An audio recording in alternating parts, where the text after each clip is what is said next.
दिया बनकर तैयार हो गया तो बीरबल ने कुम्हार से पूछा, भाई तुम यह दिया बना रहे हो, क्या तुम मुझे बता सकते हो कि इस मिट्टी में और इस दिए में क्या फर्क है? कुम्हार ने मुस्कुराकर कहा, जनाब, है तो यह वही मिट्टी, लेकिन अब इसमें मेरा हुनर और मेरा विचार शामिल हो गया है। यह अब सिर्फ मिट्टी का ढेर नहीं है, यह एक आकार है, एक उद्देश्य है। यह दिया जब जलेगा तो अंधेरे को दूर करेगा। बीरबल ने सोचा, शायद भगवान भी ऐसा ही है। वह मिट्टी रूपी दुनिया में अपने विचार और उद्देश्य का आकार देता है। वह खुद दिखाई नहीं देता, लेकिन उसका बनाया हुआ संसार, उसकी कला, हर पल हमारे सामने रहती है। वहां से आगे बढ़कर बीरबल एक बाजार में पहुंचे जहां एक किसान अपने खेत से ताजी सब्जियां बेच रहा था। बीरबल ने उससे एक मूली खरीदी और पूछा, यह मूली जमीन के अंदर उगती है। इसे कौन बताता है कि उसे कहाँ उगना है, कितना बड़ा होना है और कब पकना है? किसान ने ऊपर आसमान की तरफ देखते हुए कहा, यह तो ऊपर वाला ही जानता है साहब, हम तो बस बीज बोते हैं और पानी देते हैं, बाकी सब उसकी मर्जी है। वही बीज के अंदर छिपकर उसे पेड़ बनाता है, वही पानी को रस में बदलता है। बीरबल को अपने जवाब का एक और सिरा मिल गया। भगवान बीज में छिपी हुई शक्ति की तरह है, जो बाहर से दिखाई नहीं देता, लेकिन सही समय और सही माहौल मिलने पर पूरे वृक्ष के रूप में प्रकट हो जाता है। शाम ढल रही थी। बीरबल एक घर के पास से गुजरे जहां से एक माँ की लोरी की आवाज आ रही थी। वह अपने छोटे से बच्चे को गोद में लिए सुला रही थी। उसकी आंखों में अपने बच्चे के लिए जो प्यार और वात्सल्य था, उसे देखकर बीरबल वहीं रुक गए।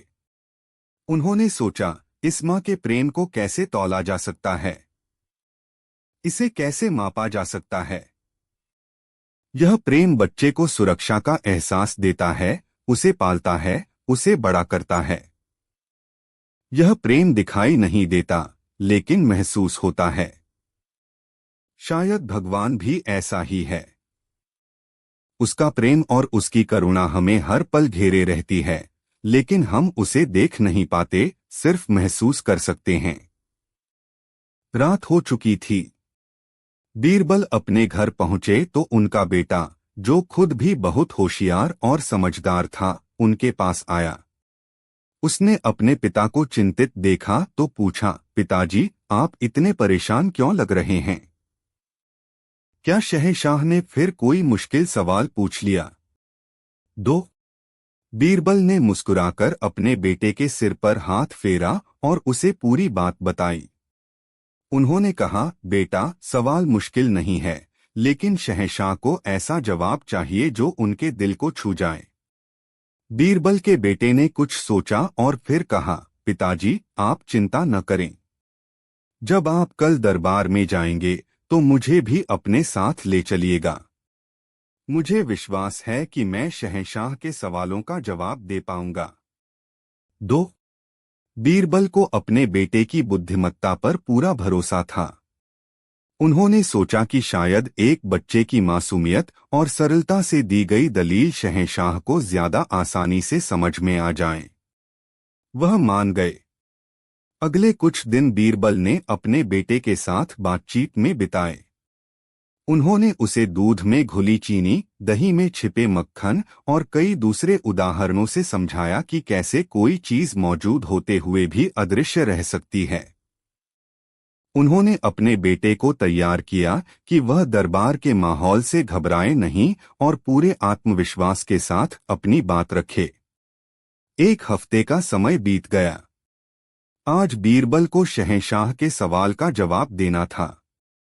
पूरा दरबार एक बार फिर खचाखच भरा हुआ था। सबकी नजरें दरवाजे पर टिकी थीं। बीरबल ने दरबार में प्रवेश किया, उनके साथ उनका छोटा बेटा भी था। अध्याय 3। दरबार में एक बालक। बीरबल को अपने साथ एक छोटे बच्चे को लेकर आते देख दरबार में कानाफूसी शुरू हो गई। मुल्ला दो प्याजा ने व्यंग्य से कहा, लगता है बीरबल को जब खुद जवाब नहीं सूझा तो अपने बेटे को ढाल बनाकर ले आए हैं। वाह, क्या चतुराई है। अकबर ने भी हैरानी से पूछा, बीरबल, यह बच्चा तुम्हारे साथ क्यों? क्या तुम हमारे सवाल का जवाब नहीं ढूंढ पाए? बीरबल ने अदब से झुककर कहा, जहां पनाह, आपके सवाल इतने गहरे हैं कि उनका जवाब देने के लिए मासूमियत और साफ दिल की जरूरत होती है, जो शायद हम बड़ों में कम हो जाती है। मेरा मानना है कि आपके प्रश्नों के उत्तर तो मेरा यह पुत्र भी दे सकता है। अगर आप इजाजत दें तो यह आपकी सेवा में कुछ अर्ज करना चाहता है। अकबर को यह सुनकर बड़ा आश्चर्य हुआ, लेकिन साथ ही उत्सुकता भी हुई। उन्होंने कहा, ठीक है, हम इस बच्चे की हिम्मत की दाद देते हैं। पूछो, क्या पूछना है तुम्हारे बेटे को? बीरबल के बेटे ने आगे बढ़कर शहंशाह को सलाम किया। उसकी आंखों में न कोई डर था न कोई झिझक। उसने कहा, जहां पनाह, मेरे पिता ने बताया कि आप जानना चाहते हैं कि भगवान कहाँ रहता है। मैं आपके सवाल का जवाब जरूर दूंगा, लेकिन उससे पहले क्या आप मेरी एक छोटी सी इच्छा पूरी कर सकते हैं? अकबर मुस्कुराए, बोलो बेटा, क्या चाहते हो? लड़के ने कहा, मुझे थोड़ा दूध पीना है। क्या मुझे एक गिलास शक्कर मिला हुआ दूध मिल सकता है? अकबर ने तुरंत अपने सेवकों को हुक्म दिया। शाही रसोई से फौरन एक चांदी के गिलास में मीठा दूध लाया गया। लड़के ने गिलास हाथ में लिया और शहंशाह से पूछा, जहां पनाह, क्या आप इस दूध को चखकर बताएंगे कि यह कैसा है? अकबर ने सेवक को इशारा किया। सेवक ने थोड़ा दूध एक प्याले में निकालकर अकबर को दिया। अकबर ने चखा और कहा, दूध बहुत स्वादिष्ट है, मीठा है। लड़के ने मासूमियत से पूछा, आलम पनाह, क्या आपको इसमें शक्कर दिखाई दे रही है? अकबर ने गिलास को ध्यान से देखा और कहा, नहीं, शक्कर तो दिखाई नहीं दे रही। वह तो दूध में पूरी तरह घुल गई है। लड़के ने मुस्कुराकर कहा, जी जहांपना, भगवान भी इसी शक्कर की तरह है। वह इस दुनिया की हर चीज में घुला हुआ है, लेकिन अपनी आंखों से दिखाई नहीं देता। जैसे शक्कर की मिठास दूध के हर कतरे में मौजूद है, वैसे ही भगवान इस सृष्टि के कण-कण में समाया हुआ है। हम उसे देख नहीं सकते, लेकिन उसके होने को महसूस कर सकते हैं। यह सुनकर अकबर अवाक रह गए। इतनी सरल और इतनी गहरी बात उन्होंने पहले कभी नहीं सुनी थी। दरबार में बैठे सभी लोग, यहाँ तक कि मुल्ला दो प्याजा भी, उस बच्चे की बुद्धिमानी देखकर हैरान थे। अकबर ने प्रसन्न होकर कहा, बहुत खूब, बहुत खूब। तुम्हारी दलील ने हमारे मन को काफी हद तक शांत किया है। लेकिन हमारे मन में एक और सवाल है। अध्याय 4, भगवान क्या करता है और कैसे मिलता है? अकबर अब पूरी तरह से उस बच्चे के साथ एक दार्शनिक चर्चा में उतर चुके थे।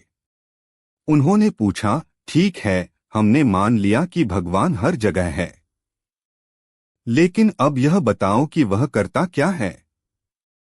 उसका काम क्या है? यह सवाल और भी ज्यादा मुश्किल था। बीरबल अपने बेटे की तरफ देख रहे थे, यह सोचकर कि अब वह क्या जवाब देगा। लड़के ने एक पल सोचा और फिर कहा, जहांपनाह, इस सवाल का जवाब देने के लिए आपको मुझे अपना गुरु मानना होगा। क्या आप मानेंगे? अकबर हंसे। एक शहंशाह हिंद और एक छोटा सा बच्चा उसका गुरु। यह ख्याल ही मजेदार था। उन्होंने कहा, ठीक है, आज से हम तुम्हारे शिष्य हुए और तुम हमारे गुरु। अब बताओ गुरु जी, आपके भगवान क्या करते हैं? लड़के ने कहा, गुरु हमेशा ऊंचे आसन पर बैठता है और शिष्य नीचे। इसलिए आपको मेरे इस सवाल का जवाब जानने के लिए अपनी राजगद्दी से उतरकर नीचे जमीन पर बैठना होगा और मुझे आपकी जगह पर बैठना होगा। यह सुनकर पूरा दरबार सन्न रह गया।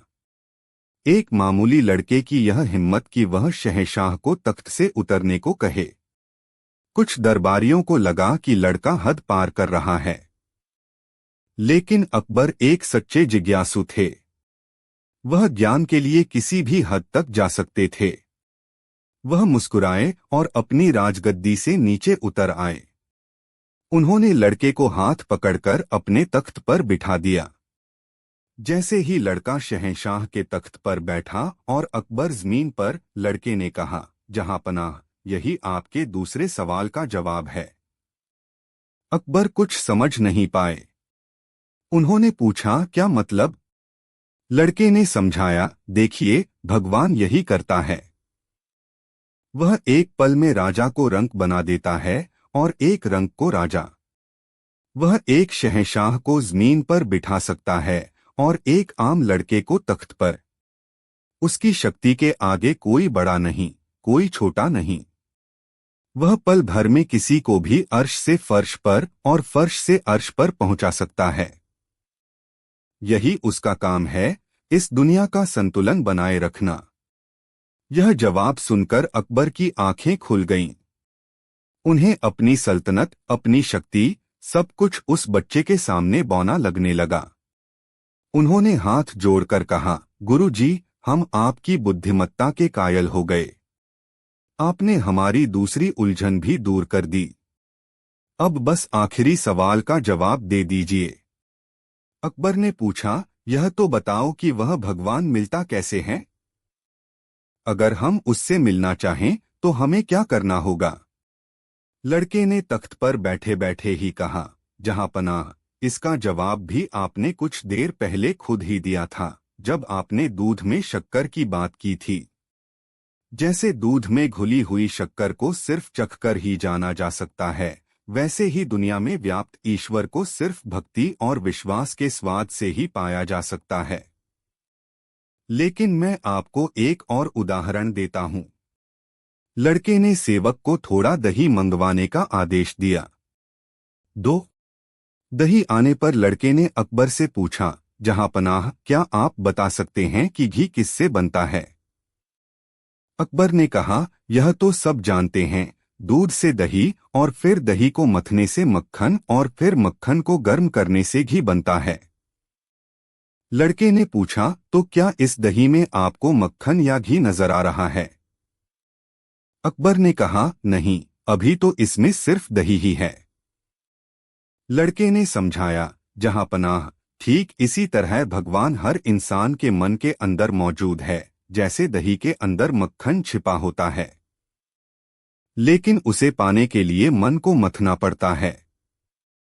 3 अपने अंदर के काम, क्रोध, लोभ, मोह और अहंकार को निकालकर जब हम अपने मन को भक्ति और ध्यान से मथते हैं, तभी हमें अपने अंदर छिपे हुए परमात्मा के दर्शन होते हैं। उसे बाहर कहीं खोजने की जरूरत नहीं है, वह तो हमारे भीतर ही है। बस उसे पाने के लिए साधना और विश्वास का परिश्रम करना पड़ता है। 3 उपसंहार। उस बच्चे के मुंह से इतनी गहरी और ज्ञान भरी बातें सुनकर शहंशाह अकबर की आंखों में आंसू आ गए। वह अपनी जगह से उठे और उस बच्चे को गले से लगा लिया। उन्होंने उसे तख्त से नीचे उतारा और वापस अपनी जगह पर बैठ गए। उन्होंने बीरबल की तरफ देखा और कहा, बीरबल, आज हम हारे और तुम जीते। तुम्हारे बेटे ने आज हमें वह ज्ञान दिया है जो बड़े बड़े ज्ञानी और विद्वान नहीं दे सके। इसने हमारी जिंदगी की सबसे बड़ी उलझन को सुलझा दिया है। अकबर ने घोषणा की, आज से हम यह मानते हैं कि भगवान न सिर्फ 7वें आसमान पर है, न सिर्फ मंदिरों और मस्जिदों में, बल्कि वह सृष्टि के कण-कण में है। वह हमारे अंदर है, हमारे बाहर है, वह हर जगह है। वह राजा को रंक और रंक को राजा बनाता है और उसे पाने का एकमात्र रास्ता सच्ची भक्ति और निश्चल मन है। शहंशाह ने उस बच्चे को ढेरों इनाम और अशर्फियाँ दी और बीरबल को एक बार फिर अपने गले से लगाया। उन्होंने कहा, बीरबल, तुम सच में एक हीरा हो। लेकिन आज हमें पता चला कि तुमने अपने बेटे के रूप में एक और कोहिनूर तराशा है। उस दिन के बाद अकबर का ईश्वर के प्रति दृष्टिकोण पूरी तरह से बदल गया। वह समझ गए कि ईश्वर कोई व्यक्ति नहीं है जिसे किसी स्थान पर ढूंढा जाए, बल्कि वह एक शक्ति है, एक एहसास है जो पूरी कायनात को चला रहा है। और बीरबल की बुद्धिमत्ता का लोहा एक बार फिर पूरी सल्तनत ने माना। यह कहानी आज भी हमें सिखाती है कि जीवन के सबसे बड़े सवालों के जवाब अक्सर सबसे सरल चीजों में छिपे होते हैं, बस उन्हें देखने के लिए एक साफ और जिज्ञासु मन की जरूरत होती है।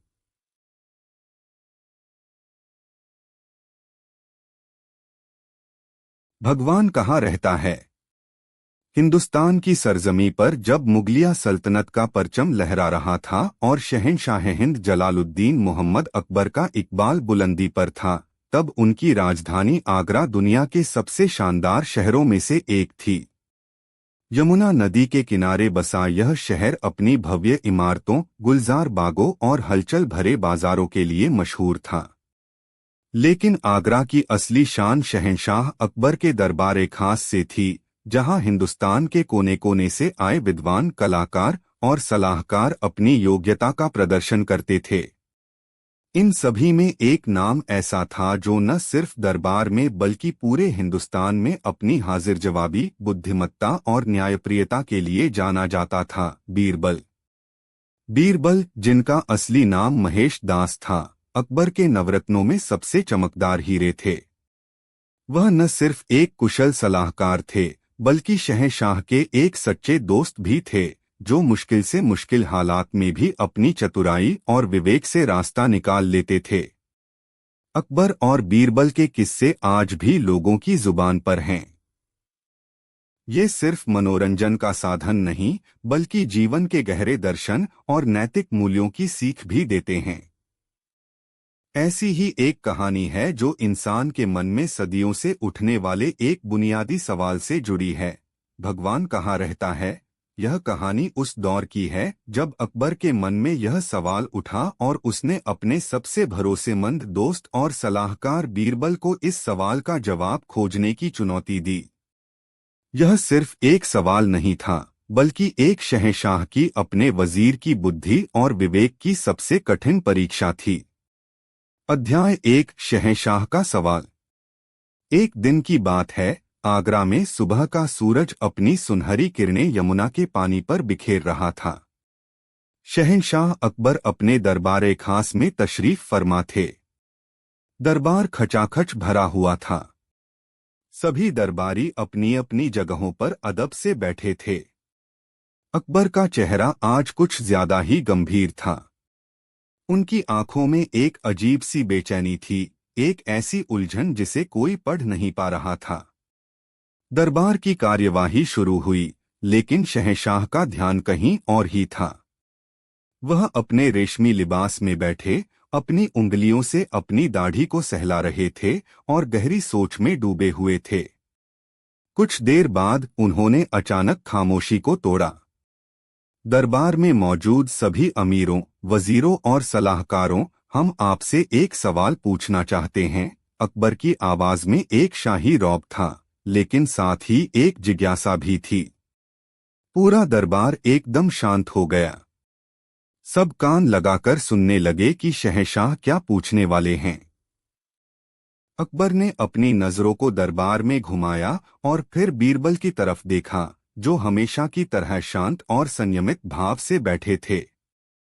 हम अक्सर सुनते हैं, और बीरबल तो खास तौर पर हर बात में ईश्वर, अल्लाह, भगवान का जिक्र करते हैं। हमारे मन में एक सवाल है जो हमें कई दिनों से परेशान कर रहा है।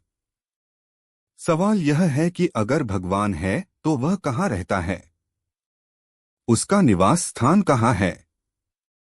यह सवाल सुनते ही दरबार में एक अजीब सी खामोशी छा गई। यह एक ऐसा सवाल था जिसका जवाब किसी के पास नहीं था।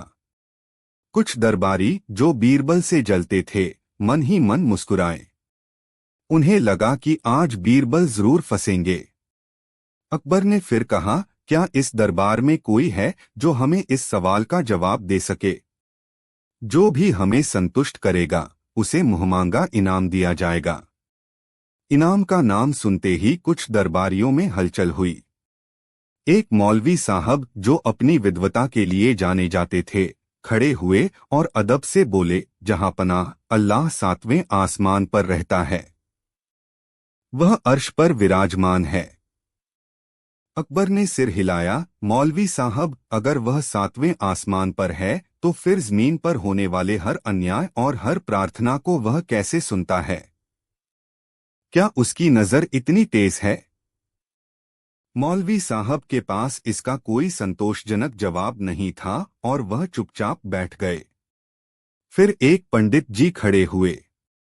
उन्होंने कहा, महाराज, ईश्वर तो कण कण में व्याप्त है, वह हर जगह है। अकबर ने पूछा, पंडित जी, अगर वह हर जगह है, इस सुराही में, इस तकिए में, इस तलवार में, तो वह हमें दिखाई क्यों नहीं देता? जो चीज हर जगह हो उसे तो सबसे पहले दिखना चाहिए। पंडित जी भी निरुत्तर हो गए। अब अकबर की नजरें बीरबल पर टिकी थीं। बीरबल से जलने वाले दरबारी, विशेषकर मुल्ला दो प्याजा, मन ही मन खुश हो रहे थे। उन्हें लगा कि आज बीरबल की चतुराई धरी की धरी रह जाएगी। अकबर ने बीरबल से पूछा, बीरबल, तुम इस बारे में क्या कहते हो? तुम तो हमेशा ईश्वर को याद करते हो। बताओ, तुम्हारा भगवान कहाँ रहता है?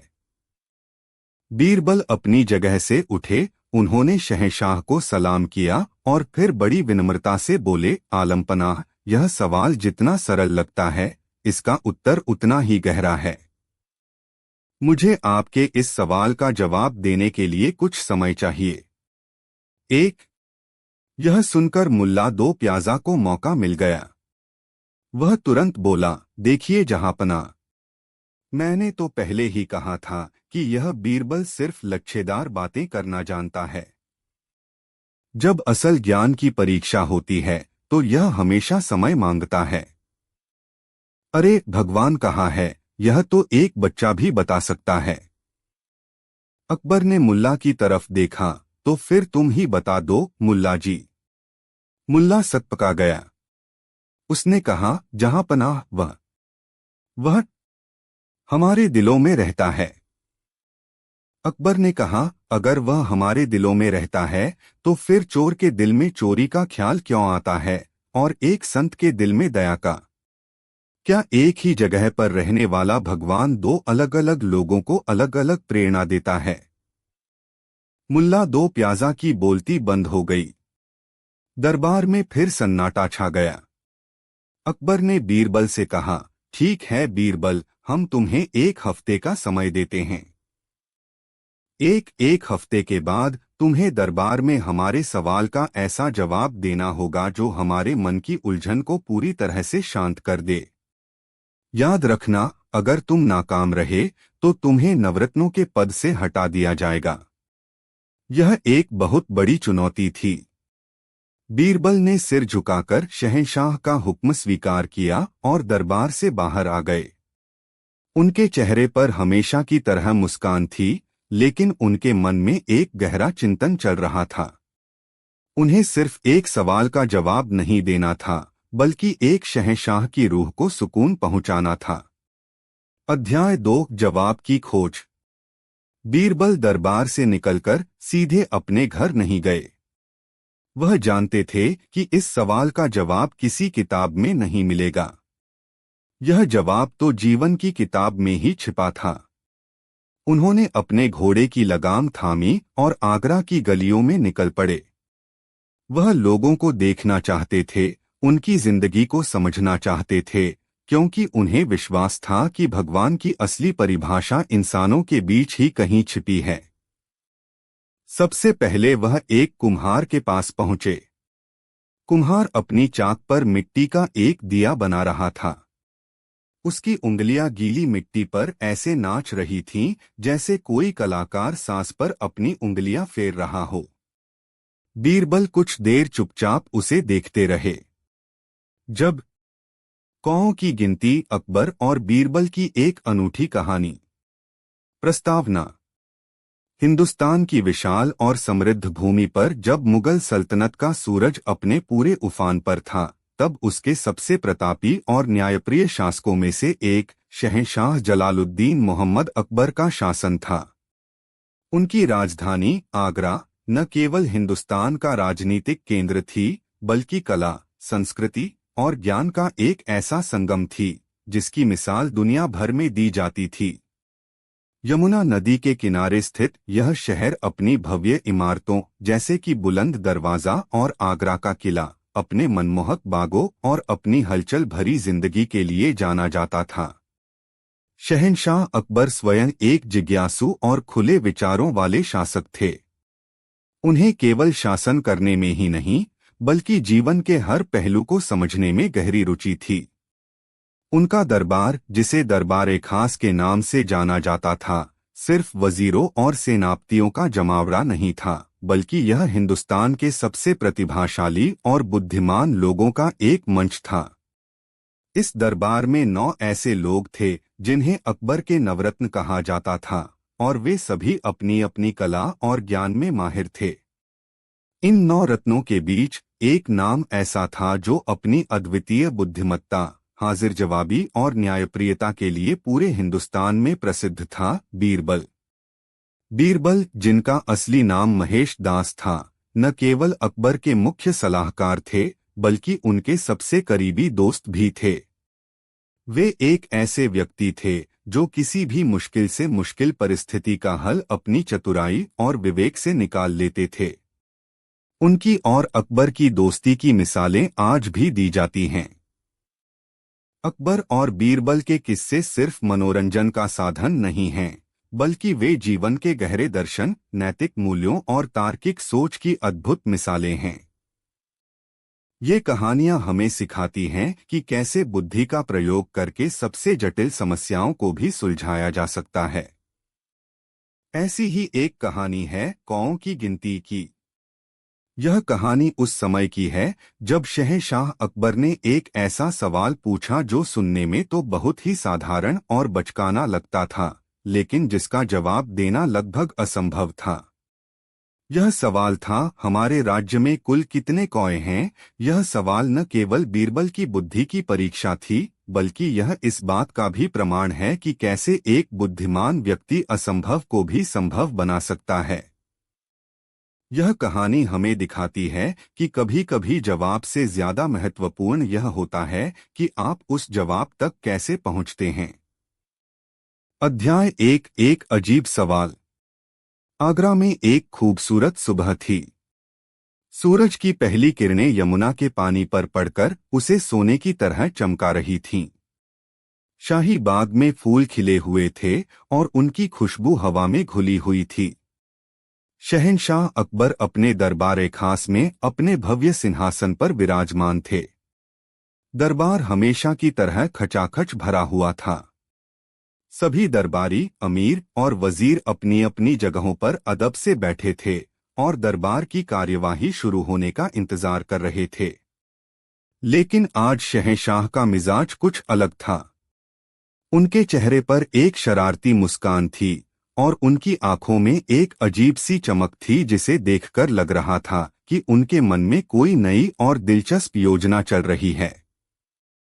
उन्होंने दरबार की कार्यवाही शुरू करने के बजाय अपने आसपास बैठे दरबारियों पर एक नजर डाली। उनकी नजरें बीरबल पर जाकर रुक गईं, जो हमेशा की तरह शांत और आत्मविश्वास से भरे हुए बैठे थे।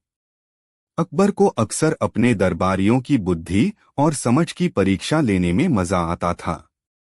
वे ऐसे सवाल पूछते थे जो किसी की भी सोच को चकरा दें।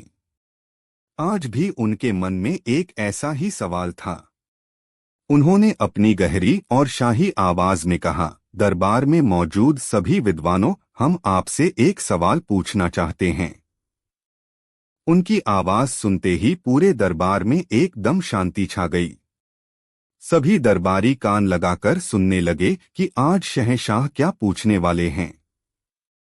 अकबर ने कहा, हम हर रोज सुबह उठते हैं और अपने महल की खिड़कियों से बाहर देखते हैं तो हमें अनगिनत कौए उड़ते हुए दिखाई देते हैं। वे काव-काव करके आसमान को भर देते हैं। हमारे मन में कई दिनों से यह सवाल उठ रहा है कि आखिर हमारे इस विशाल राज्य में कुल कितने कौए हैं। यह सवाल सुनते ही दरबार में एक अजीब सी खामोशी छा गई।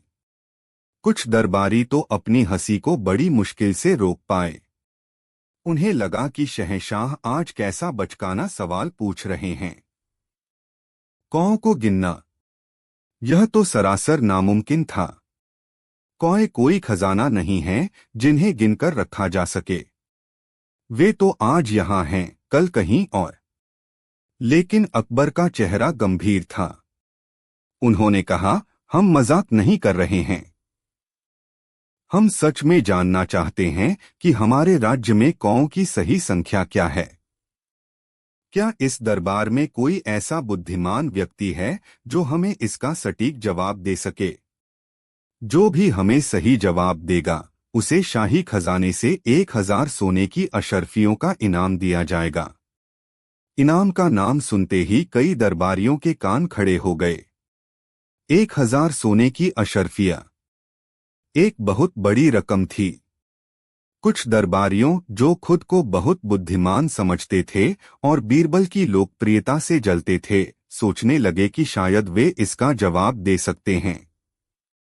एक दरबारी जो अपनी गणित की जानकारी के लिए जाना जाता था, खड़ा हुआ और बोला, जहांपनाह, यह काम बहुत मुश्किल है लेकिन नामुमकिन नहीं। अगर आप हुक्म दें तो मैं अपने कुछ लोगों को इस काम पर लगा सकता हूं। हम हर शहर, हर गांव में जाकर कौओं को गिनने की कोशिश कर सकते हैं।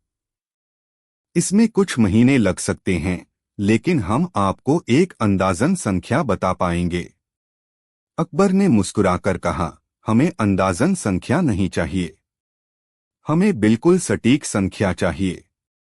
और अगर तुम्हारे आदमी एक शहर में कौओं को गिन रहे होंगे तो क्या इस बात की गारंटी है कि दूसरे शहर के कौए उड़कर वहां नहीं आ जाएंगे, या वहां के कौए कहीं और नहीं चले जाएंगे?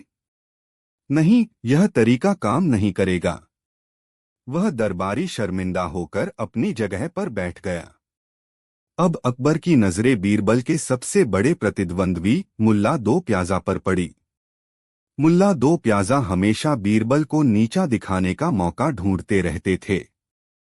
अकबर ने पूछा, मुल्ला जी, आप इस बारे में क्या कहते हैं? क्या आपके पास कोई तरकीब है? मुल्ला ने सोचा कि यह बीरबल को फंसाने का अच्छा मौका है।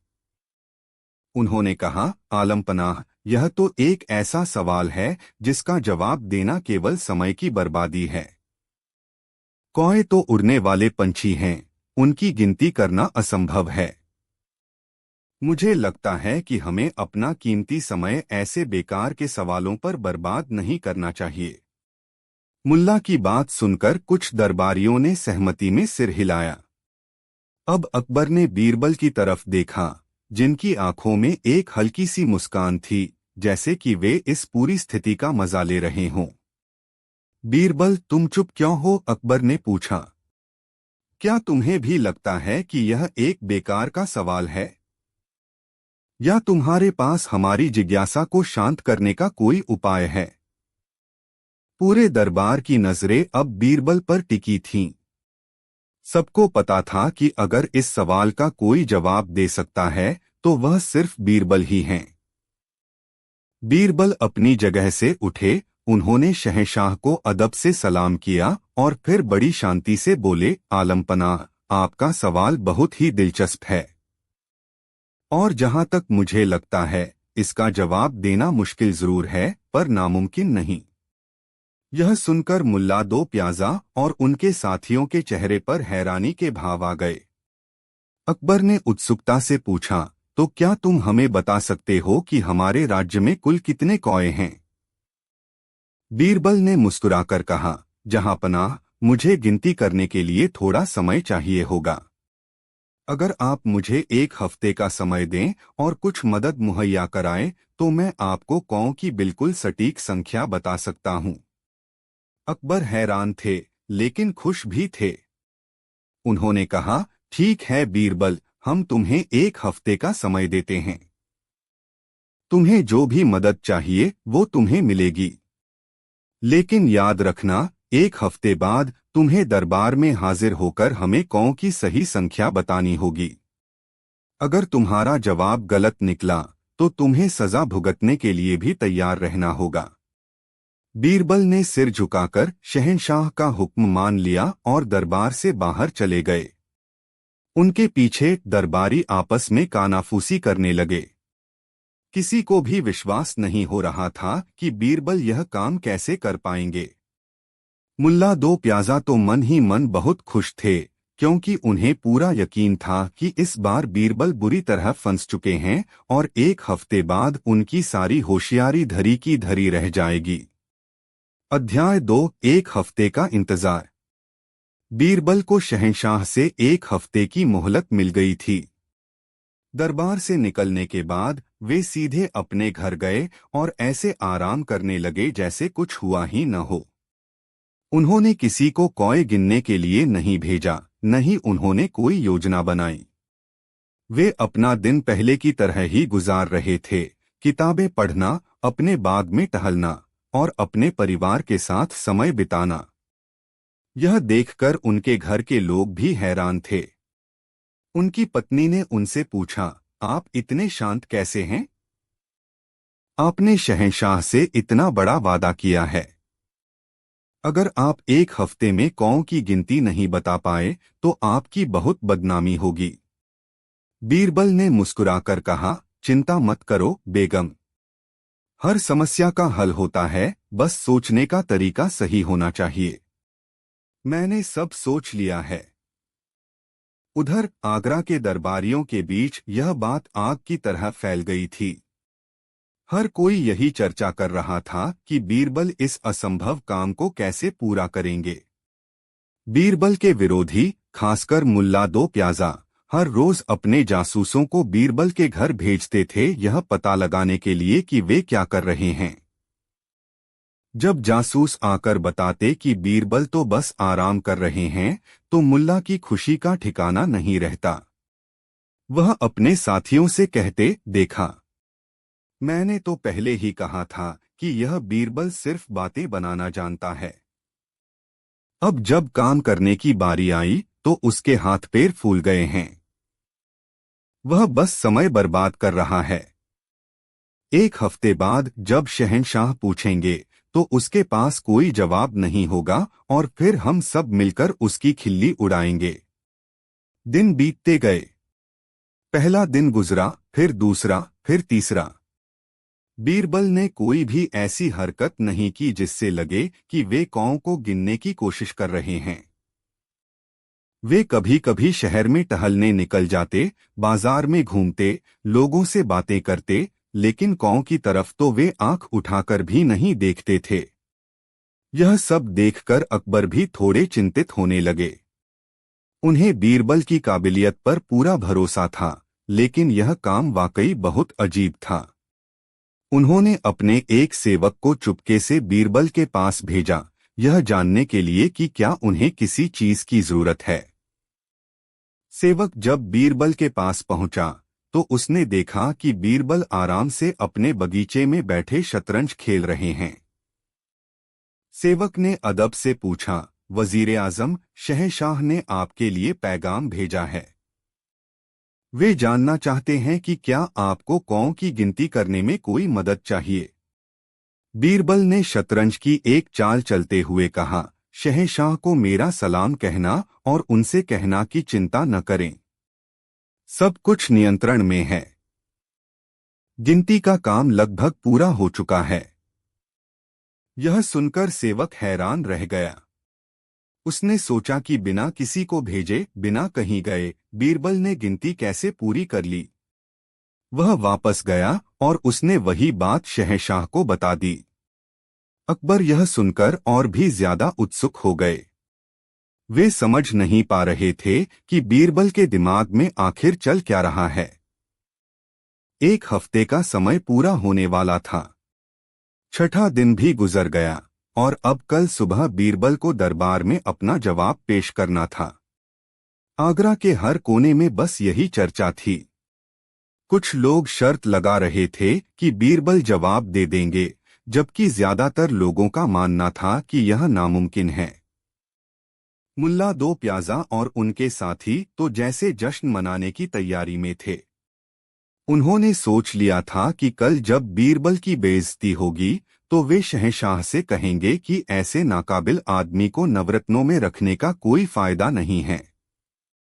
उस रात बीरबल चैन की नींद सोए, जबकि पूरा आगरा यह सोचकर जाग रहा था कि कल दरबार में क्या होने वाला है। अध्याय 3 दरबार में जवाब का दिन। वह दिन आ ही गया जिसका सबको बेसब्री से इंतजार था। अकबर का दरबार आज आम दिनों से ज्यादा भरा हुआ था। हर कोई यह देखने आया था कि बीरबल कौओं की गिनती का क्या जवाब देते हैं। शहंशाह अकबर अपने सिंहासन पर बैठे थे और उनके चेहरे पर गंभीरता और उत्सुकता का मिलाजुला भाव था। मुल्ला दो प्याजा और उनके साथी आगे की पंक्तियों में बैठे थे और उनके चेहरों पर एक व्यंग्यात्मक मुस्कान थी। तभी बीरबल ने दरबार में प्रवेश किया। वे हमेशा की तरह शांत और आत्मविश्वास से भरे हुए लग रहे थे। उन्होंने शहंशाह को सलाम किया और अपनी जगह पर जाकर खड़े हो गए। पूरे दरबार में एक खामोशी छा गई। सबकी सांसें रुकी हुई थीं। अकबर ने अपनी गहरी आवाज में पूछा, बीरबल, एक हफ्ते का समय पूरा हो चुका है। हम उम्मीद करते हैं कि तुम हमारी जिज्ञासा को शांत करने के लिए पूरी तैयारी के साथ आए हो। तो बताओ, हमारे राज्य आगरा और उसके आसपास के इलाकों में कुल कितने कौए हैं? बीरबल ने एक कदम आगे बढ़ाया, अपनी नजरों को दरबार में घुमाया और फिर शहंशाह की आंखों में देखते हुए बोले, जी जहांपनाह, मैंने अपना काम पूरी मेहनत और लगन से किया है। मैंने आपके राज्य के सभी कौओं की गिनती कर ली है। यह सुनते ही दरबार में एक हलचल सी मच गई। बीरबल ने अपनी बात जारी रखते हुए कहा, आलमपनाह, आपके राज्य में इस समय कुल मिलाकर 99,999 कौए हैं। यह एक बहुत ही विशिष्ट संख्या थी। बीरबल ने कोई गोलमोल जवाब नहीं दिया था, बल्कि एक सटीक आंकड़ा बताया था। एक पल के लिए तो पूरा दरबार सन्न रह गया। किसी को समझ नहीं आया कि इस पर क्या प्रतिक्रिया दें। मुल्ला दो प्याजा तुरंत अपनी जगह से खड़े हो गए। उन्हें मौका मिल गया था। उन्होंने जोर से हंसते हुए कहा, हाँ हाँ हाँ, 99,999। वाह बीरबल वाह, तुमने यह संख्या कैसे पता की? क्या तुम रात भर जागकर सपने में कौए गिन रहे थे? यह तो सरासर झूठ है। कोई भी इस बात पर यकीन नहीं कर सकता। कई दूसरे दरबारियों ने भी मुल्ला की हाँ में हाँ मिलाई। एक दरबारी ने कहा, जहांपनाह, यह तो धोखा है। बीरबल ने यूं ही मन से कोई भी एक संख्या बोल दी है। इसकी क्या गारंटी है कि यह संख्या सही है? अकबर भी दुविधा में थे। उन्होंने बीरबल से पूछा, बीरबल, तुम्हारे विरोधी सही कह रहे हैं। हम कैसे मान लें कि तुम्हारी बताई हुई संख्या बिल्कुल सही है? इसका क्या सबूत है? अगर हम अभी अपने आदमियों को भेजकर कौओं की गिनती करवाएं और संख्या इससे अलग निकली तो? यह एक जायज सवाल था। अब सारी बाजी इस बात पर टिकी थी कि बीरबल अपनी बात को कैसे साबित करते हैं। बीरबल के चेहरे पर अभी भी वही शांत मुस्कान थी।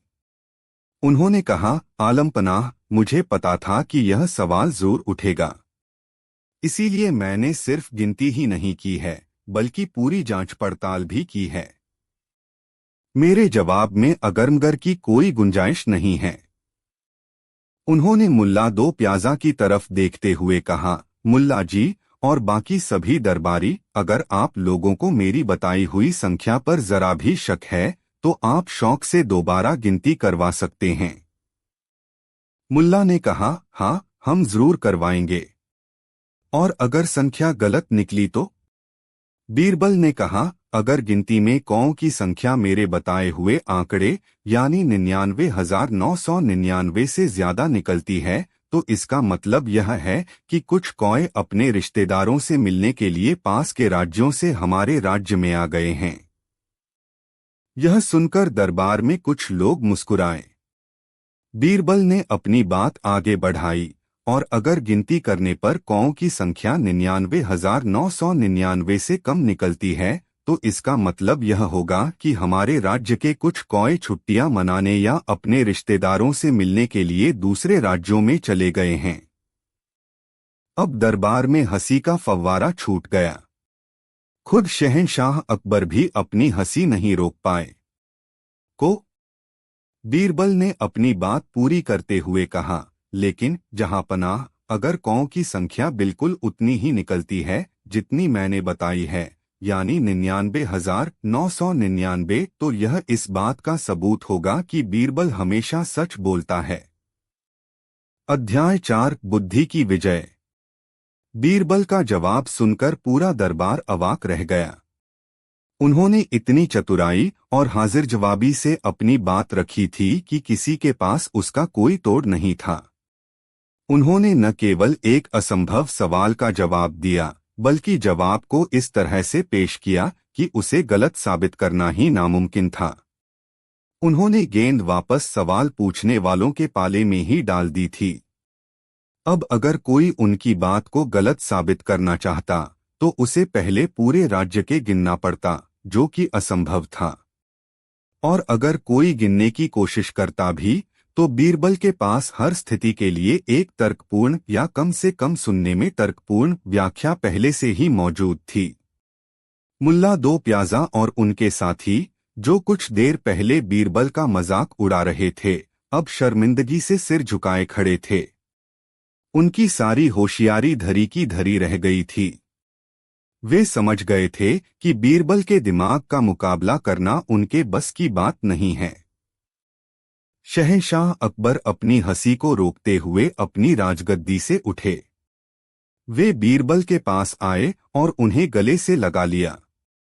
उन्होंने कहा, मान गए बीरबल, मान गए। तुम्हारी बुद्धि और हाजिर जवाबी का कोई मुकाबला नहीं है। तुमने आज एक बार फिर यह साबित कर दिया है कि तुम नवरत्नों में सबसे चमकदार हीरे क्यों हो। तुमने न केवल हमारे एक अजीब सवाल का जवाब दिया, बल्कि हमें एक महत्वपूर्ण सबक भी सिखाया। अकबर ने पूरे दरबार की तरफ देखते हुए कहा, आज हम सबने देखा कि कैसे बुद्धि का प्रयोग करके किसी भी समस्या का हल निकाला जा सकता है।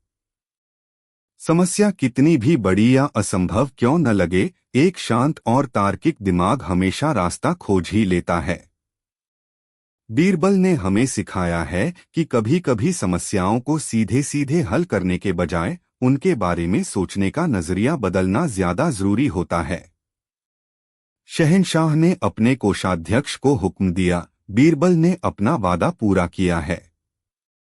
इन्हें इनाम के तौर पर 1,000 सोने की अशर्फियां तुरंत दी जाएं। बीरबल ने सिर झुकाकर इनाम स्वीकार किया। लेकिन उनके लिए सबसे बड़ा इनाम शहंशाह की आंखों में अपने लिए सम्मान और प्रशंसा देखना था। उस दिन के बाद दरबार में फिर कभी किसी ने बीरबल की बुद्धि को चुनौती देने की हिम्मत नहीं की। और कौओं की गिनती की यह कहानी हमेशा हमेशा के लिए अकबर और बीरबल के अनगिनत दिलचस्प किस्सों में शामिल हो गई। उपसंहार। अकबर और बीरबल की यह कहानी सिर्फ एक मनोरंजक किस्सा नहीं है, बल्कि यह अपने अंदर कई गहरे संदेश छिपाए हुए हैं। यह हमें सिखाती है कि समस्या को देखने का नजरिया हर समस्या का एक सीधा सपाट हल नहीं होता। कभी कभी हमें लीक से हटकर सोचना पड़ता है, thinking outside the box. Birbal ने कौओं को गिनने की असंभव कोशिश करने के बजाय सवाल को ही एक ऐसे दायरे में बांध दिया जहां उनका जवाब हमेशा सही साबित हो। आत्मविश्वास का महत्व। बीरबल को अपनी बुद्धि और हाजिर जवाबी पर पूरा भरोसा था। इसी आत्मविश्वास के कारण वे शहंशाह के सामने इतना बड़ा वादा कर पाए और उसे निभा भी सके। बुद्धि बल से श्रेष्ठ है। मुल्ला दो प्याजा और अन्य दरबारी इस समस्या को शारीरिक रूप से हल करना चाहते थे, यानी सच में कौओं को गिनकर, जो कि संभव नहीं था। जबकि बीरबल ने अपनी बुद्धि का प्रयोग किया और बिना कोई मेहनत किए ही विजयी हुए। हाजिर जवाबी। जीवन में कई बार ऐसी परिस्थितियां आती हैं जहां आपका ज्ञान नहीं बल्कि आपकी हाजिर जवाबी काम आती है। बीरबल इसका सबसे बड़ा उदाहरण थे। उन्होंने स्थिति को तुरंत समझा और एक ऐसा जवाब दिया जिसने सबको निरुत्तर कर दिया। यह कहानी सदियों से सुनाई जा रही है और आज भी उतनी ही प्रासंगिक है।